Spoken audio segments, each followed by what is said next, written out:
Thank you for the invitation.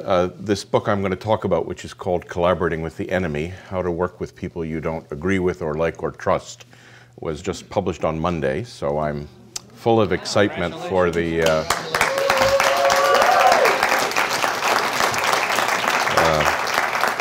This is your book tour. This is the first and So I'm excited to be able to finally present it after working on it for really a long time. And I think even more than that, I'm excited to be able to talk about it with you. So I'm going to talk for 20 minutes or so, but I'm very keen to hear from you what's interesting or surprising or new or confounding about what I'll say. The book, as you can tell from the title, is about collaboration, and I think there's two crucial statements.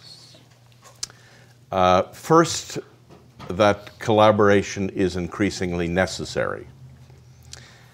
And this is I guess a truism of our times. You hear that about many things every day. But the second statement is that collaboration is increasingly difficult. And the book is, what I want to talk about this morning, the book and what I want to talk about this morning is about how do you work with that tension between this way of working being both increasingly necessary and increasingly difficult. I'll give my answer to that question, but I want to just explain the context so that you understand where I'm coming from. I've been doing one type of work all day, every day for the last 25 years. I'm, as I said, the director in a consulting company that's called Rios Partners. We have offices on 5 continents, 50 staff, now 10 years old, and we do one kind of work. And the kind of work we do is to work with teams of leaders who are all concerned about a particular challenge: health, education, violence against women, diffusion of renewable electricity, security, all kinds of different issues. We don't have an issue speciality. Who are all teams that are all concerned about a given issue and who know they need to work together to address it, who know they need to collaborate. But, and I think this is the unusual thing, these are, in all cases, teams of leaders from different organizations and different sectors who often, or maybe usually, don't agree with or like or trust each other. These would be politicians and civil servants, company executives, activists, clergymen, academics, etc. All of these teams are made up of leaders from across the whole system who are concerned about what's happening in their system, really want to do something about it, and have already figured out that they can't get where they're trying to go other than by working with the others. They may be unhappy about that, but that's the conclusion they've reached, and our work involves guiding those teams, and that's the work that I've been doing, and on many subjects and all over the world, in South Africa, and in Colombia, Guatemala, Brazil, India, the Netherlands, Thailand, the US, Canada, everywhere. The one great thing about doing one thing over and over for 25 years is you have lots of opportunity for trial and lots of opportunity for error. And so lots of opportunity for learning.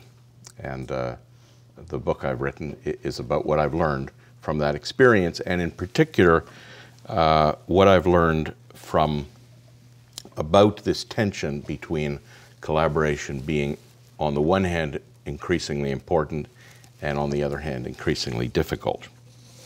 I got into this work in 1991. I was an employee of Shell in London, the corporate planning department in the scenario group. You may know that there's a method for thinking about the future called scenarios that was pioneered at Shell, and I was the head of the global political, economic, social, environmental scenario group. And in September 1991, we got a call from a group of leaders in South Africa who were interested in using the Shell scenario methodology to think about and work on the transition from apartheid to democracy. Nelson Mandela had been released from prison 1 year earlier, February 1990, but the first democratic elections were not until April 1994. So if you can think back, it was really a period of hope, but also of great uncertainty and fear. There were assassinations and all kinds of things going on. Nobody knew what would happen. And there were two academics from the University of the Western Cape in Cape Town who knew about the Shell scenario methodology and thought that it might be useful. And they asked for somebody from Shell to provide methodological assistance, and as I was the youngest and most expendable member of the team, I was dispatched. The organizers did something that we had never done at Shell, and this was really I guess you'd call it the inventive insight. They decided to compose the team not only of their peers from the university or only from the ANC, but of people from across the whole system, black and white, opposition and establishment, left and right, business, academic, trade unions, community leaders, politicians. And I heard a joke on that first trip to South Africa that has really stayed with me and in a way has been what kept me on, or got me onto this path, and that I constantly referred to. And the joke was, faced with our unbelievably complex and daunting challenges, we have two options. We have a practical option and a miraculous option. The practical option would be that we all right now sit quietly in our chairs, think about a higher power, and pray for a band of angels to come down and sort this out for us. That's the practical option. I like the options. The miraculous option is that we continue to talk and argue and work together and find a way forward ourselves. And this was very inspiring to me, and this is what got me going, or got me started on this, I would say, vocation to help diverse teams of leaders collaborate. And I think the last 25 years, in a certain sense, has been a gradual deepening of understanding that phenomena and understanding why, and this is what I've written about in this book, understanding why, although this is intrinsically necessary, it's intrinsically difficult. And so in that sense, I think I was half right at the beginning in understanding the potential of collaboration, but not yet understanding the difficulty of collaboration. So in a way, I'm trying to sober up this, what I think is an increasingly unrealistic or naive, Bambi-like thinking about collaboration. So let me give you a recent example. For the last few years, my colleagues and I have been working in Mexico with a group that's called Possible Mexicos, Méxicos Posibles. And the group is composed, the issue they're concerned with, the large nexus of issues they're concerned with, relate to what they call the three I's, illegality, insecurity, and inequality, which, so the whole mess. And And the team which has been doing this, which has started with 30 people, it's now, I guess, about 130 people, consists of leaders from across Mexico, people from the presidency, CEOs of large companies, peasant leaders, academics, journalists, activists, etc. And it's not particular to Mexico, but in this particular case, they really do not agree. I mean, there are deep disagreements and long-standing battles and terrible mistrust and mutual suspicion, etc. As you would have in many countries, but it's very dramatic in Mexico. And as the challenges escalate, the polarization deepens. And the story I want to tell you is about the first time this group got together, which was in November 2015. Yeah, that was the beginning of this work. And it was a very dramatic meeting. It would have taken many months to put it together. A remarkable local organizing team of Mexican social entrepreneurs had brought this group together, who were very tentative about it and not sure what they could do together and not sure that they wanted to be in the same room. But this first meeting was going quite well, and the work has continued and deepened and over the years. But the story I want to tell you is about what happened on the final morning of that first meeting. This extraordinary meeting and a very ordinary incident occurred. And the point is about the story is the contrast or the connection between the extraordinary and the ordinary. The ordinary thing that happened is that on the morning of the last day, the Rios team, five of us, and our Mexican counterparts had a meeting before we started to talk about how the workshop was going and what we're going to do the last day. And there were some people who were very unhappy with how things were going, and in particular with my team and with me. And it was a big fight in the morning meeting. We concluded, we finished the workshop, and then the following day, emails were sent out about the terrible performance of the Rios team, and particularly of Adam Kahane. And I was very upset. So I thought we had done a good job, and yes, we'd made some mistakes, but overall it had been great. I was upset, but also fearful. Fearful that my reputation was at stake. Maybe we'd lose the contract.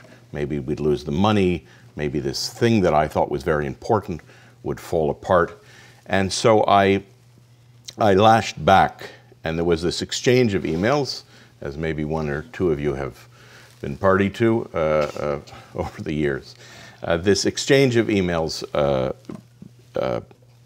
amongst us, me being defensive and explaining why what I had done was exactly right. I certainly at this stage wasn't going to admit that I'd done anything wrong. I felt very much in danger, and the situation over the days that followed became more and more entrenched. And what I realized was what I most wanted, what I really wanted was for the people who were criticizing me to just disappear. I mean, literally, what I hoped is that somehow I would wake up and I would find they were gone from the team. So this was a dangerous situation in a small sense. It was something I cared about, something I was trying to do. To do it, I needed to work with these other people, and I didn't see how.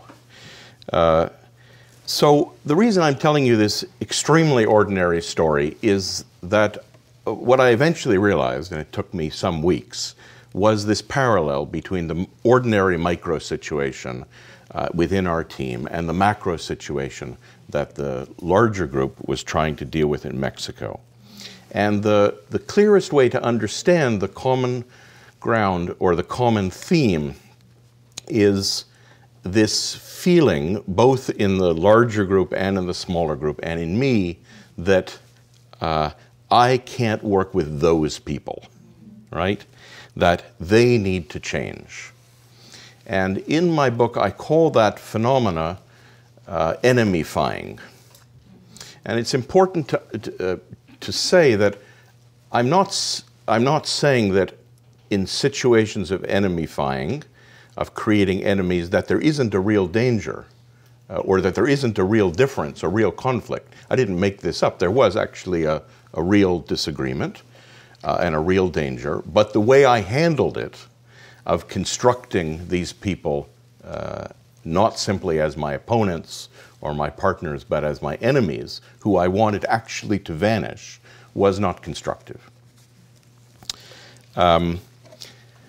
Anyhow, we got over this, and the work has proceeded and is continuing and growing. And our highest hope for this work is that it becomes an ejemplo vivo, a living example of a different way of working on such issues in such contexts in Mexico and elsewhere.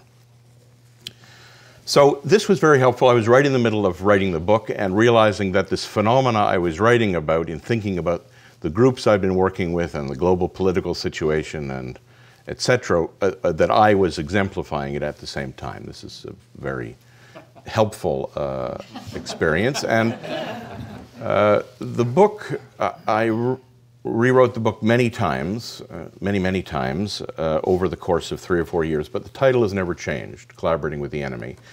And this is deliberately a play on words in a certain sense. In English, well, actually in most languages, certainly French and Spanish, collaboration actually has two meanings, two opposite meanings. It means, on the one hand, simply to work together. If you look at the dictionary definition, it just means to work together. It has a slight implication of working together over time. It's different from making a deal. So it's working together, but it has this other connotation, which is to be a collaborator.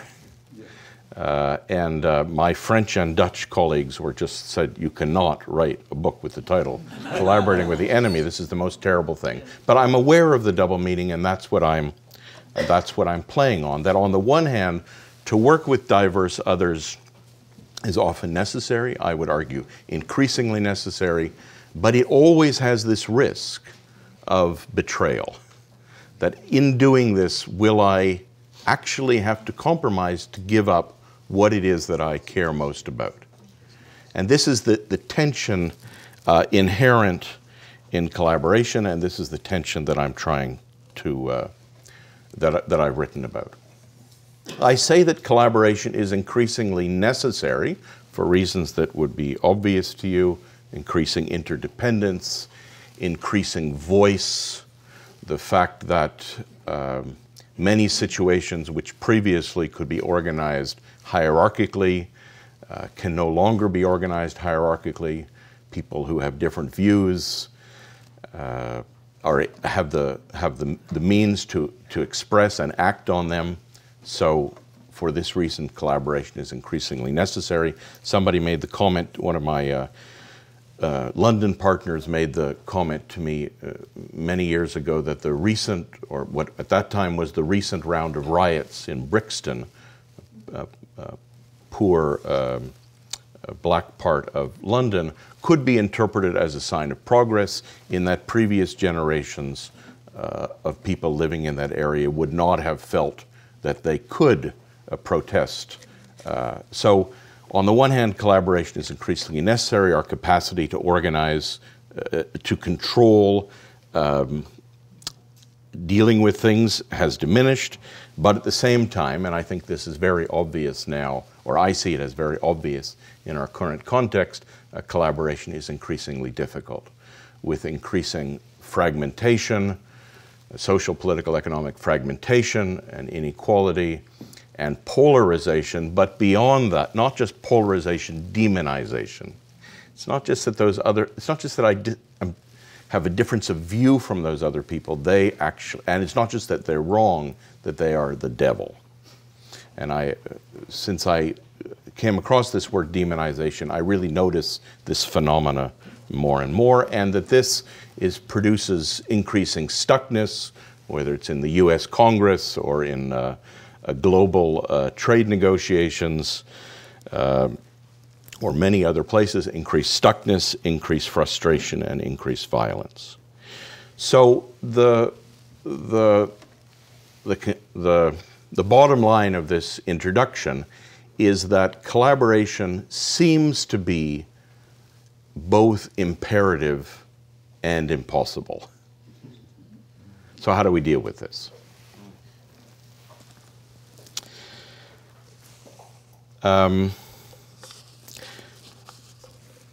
So I'd like to briefly touch on both those points.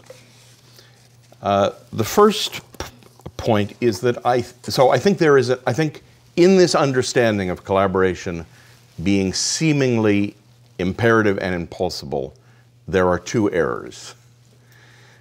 Firstly, it's really important to understand that collaboration is not imperative.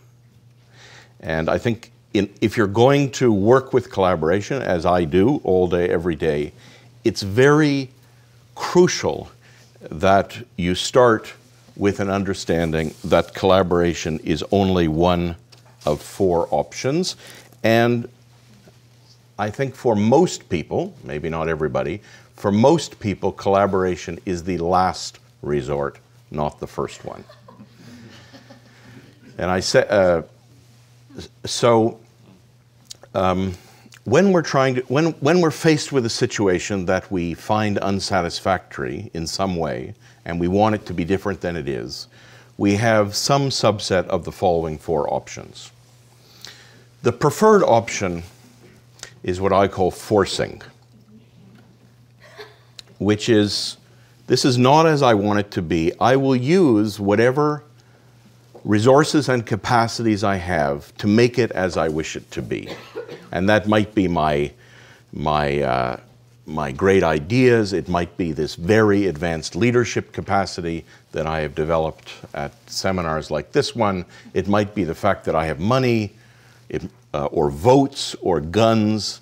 But the basic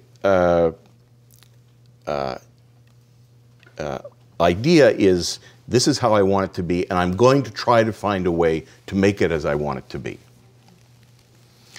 And I argue, and I don't say this lightly, that most people, maybe not everybody, but most people default to forcing if they can do it. If they can do it. The second option is to adapt, to say the situation is not as I want it to be, but I can't really change it, and so I'm going to try to find a way to survive and thrive in this situation that's not as I want it to be. And I think one of the major, subtle but important changes that I made in rewriting the book is to understand that adapting is by no means an easy option. It often requires enormous wisdom and courage to deal with a situation that is not as I want it to be, but that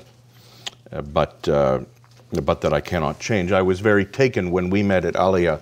There's one of the senior Buddhist teachers at Aliyah is Jerry Grinelli, who's a jazz drummer, and he made a statement to me at that meeting, which I found very surprising. He said, actually, most of my life is about how to deal with things that are not negotiable. And it's a really helpful antidote to the idea that we can make things as we want it to be. So the second option is adapting. The third option, which I did not have in the original manuscript, but is very important, is exiting. The situation is not as I want it to be. I can't make it as I want it to be. I can't live with it as it is, so I'm leaving. Whether I quit my job or emigrate or get a divorce. These are exiting options. And the fourth option, which I think in many contexts is the last option, is collaborating. And there's many ways to think about the balance between these options, but when I was circulating the manuscript for comment, somebody who I haven't heard from in 20 years, he actually lives right around here, he's coming here for lunch, a man named Rick Black, said, well, one way of understanding this is in terms of power. You force when you have more power than the other, you adapt when the other has more power than you, and you collaborate when power is balanced. I'm not saying that's the only way to think about it, but I want to bring in this. I'm trying to bring in these aspects of collaboration that I think are missing from these general ideas that we should all collaborate. It's obviously untrue. We can't work on everything with everybody, and we can't work on nothing with anybody. So the real question is under what circumstances do you collaborate? So collaboration is not imperative, but what I'm trying to do in my work and in my writing is to find a way to make collaboration less daunting or more attractive as an option. Now, the second part of this is collaboration is not impossible, but it seems so because the conventional understanding of collaboration makes an assumption that is almost always incorrect. The conventional thinking about collaboration, and I make this statement about most sectors in most countries, is that collaboration involves focusing on what's good for the team as a whole, focusing on the harmony of the team, getting agreement on what the problem is, what the solution is, what the plan is to implement the solution, and who's going to do what to implement the plan. And thirdly, when we say, in order for the situation to change, people have to change, what is unsaid but almost always thought is those people have to change. So there is a theme running through these three statements, conventional statements of collaboration. The first is there is one superior whole. Second, there is one optimum plan. And third, there is one paramount leader. And I would argue, and I think this will not be surprising to you, that this assumption that we can control what's the whole, what's the plan, and who needs to do what applies increasingly infrequently. I'm not saying never, but increasingly infrequently. And that's why conventional collaboration does not and cannot work. And that's why this misunderstanding is why it appears impossible. And so in the book, what I argue for is an unconventional approach to collaboration, I call stretch collaboration, which in a way is lowering the bar. It's saying this isn't as exigent as you think it is. It's not about focusing on the good and harmony of the team. It's about embracing not only connection, but also conflict. It's not about an optimum plan. It's about experimenting a way forward. And it's not about getting other people to change. It's about stepping into the game yourself. And so the theme is plural wholes, plural possibilities, and plural co-creators. So I'm going quickly to summarize the argument, but to conclude, this idea of stretch collaboration is very simple, but turns out to not be easy. And it doesn't actually really solve problems at all. But what it does do is enable you to get unstuck and get moving on them. It sort of takes away all the things that prevent, or the dynamics that prevent us from dealing with the situation that we have in front of us. It makes the challenges more workable, which doesn't guarantee that our efforts will be successful, but makes it more likely, and therefore, and this is my objective, to make collaboration less daunting and therefore more attractive, a more attractive option relative to forcing, adapting, and exiting. So that's what I wanted to say, and I'm really, really interested in not so much what you find familiar about this, because I'm sure there are connections to what you have been thinking, but I'm really interested in what you find unfamiliar or uncomfortable or confusing in what I've said. So maybe just to take a minute to buzz with your neighbor, what about what Adam has said is unfamiliar or uncomfortable or doesn't make sense, and then we have some time to talk together. So the reason I wanted to address this question together is because I think this question, how could we ever collaborate with Trump, is really a very good example of what I'm talking about. So yes, we want to collaborate, but not with those people.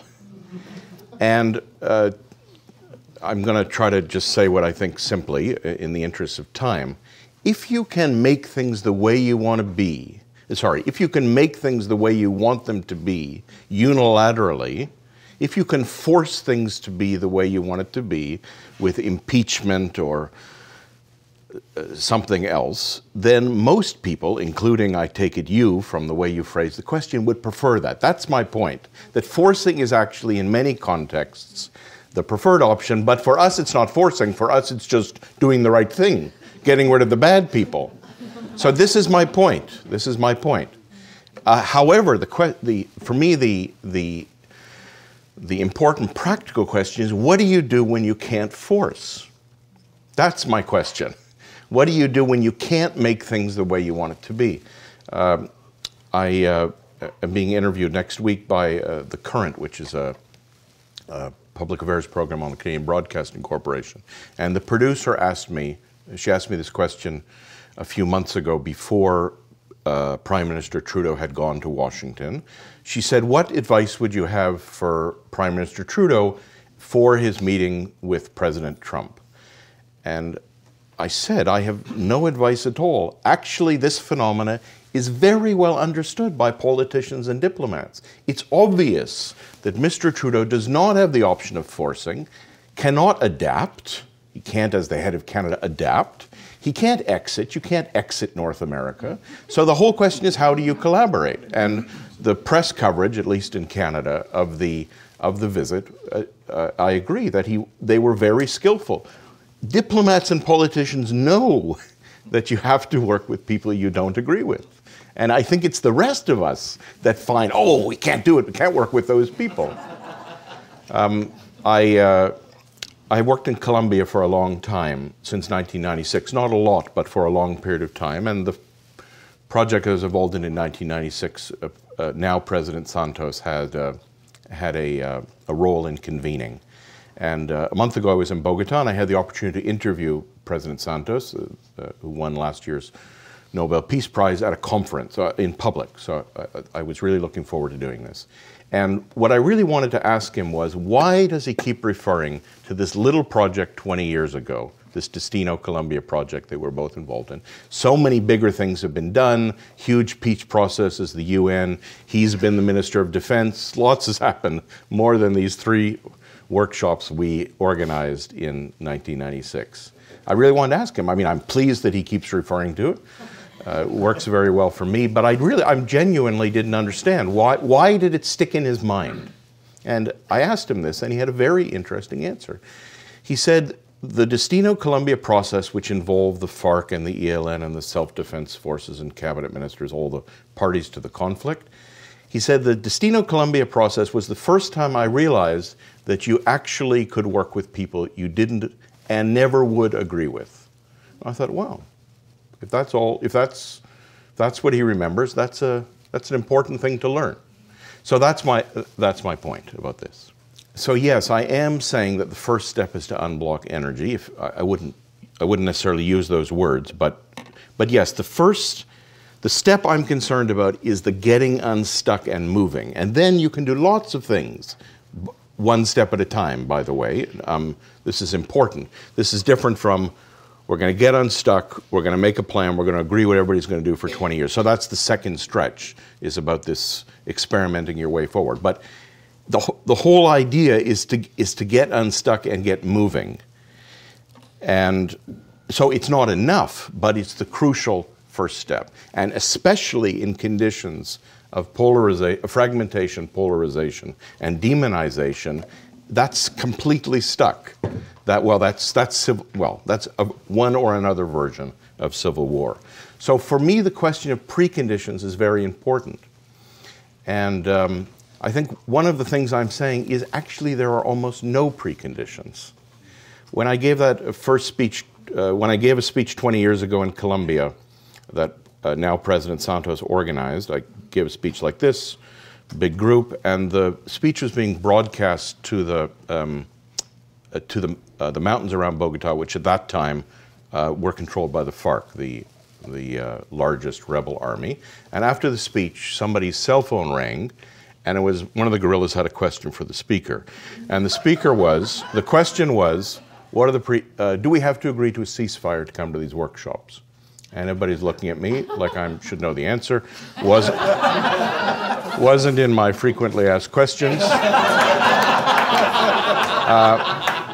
But I gave an answer which I think was the right one, which is there are no preconditions. The precondition is to be willing to come and to, not even to talk, willing to come and listen, willing to participate.